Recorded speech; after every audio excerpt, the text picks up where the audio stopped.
دەکەم بە زووترین کات حکوومەت پێک بێت و یەکێتی و پارتی سەردان یەکتر بکەن و بۆ لە نابردنی گیر و گرفتەکان بۆ پێکهێنانی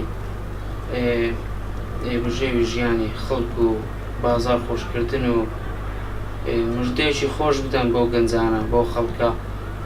خەڵک هەموو چاوی لە ئێوەیە، خەڵک هەمووی گوێی لە ئێوەیە، خەڵک هەمووی پێویستی ئێوەیە و ئێوەش مژدەیەکی خۆش بۆ خەڵکە بگەینن.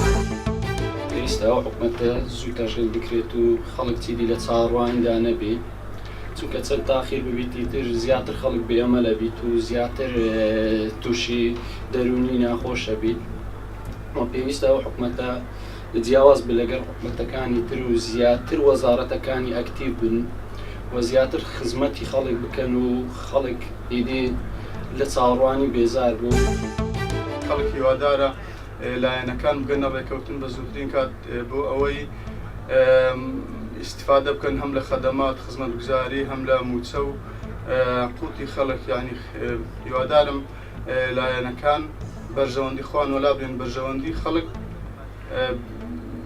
بینە بەرچاویان بۆ دابینکردنی گشت خزمەتگوزاریەکان.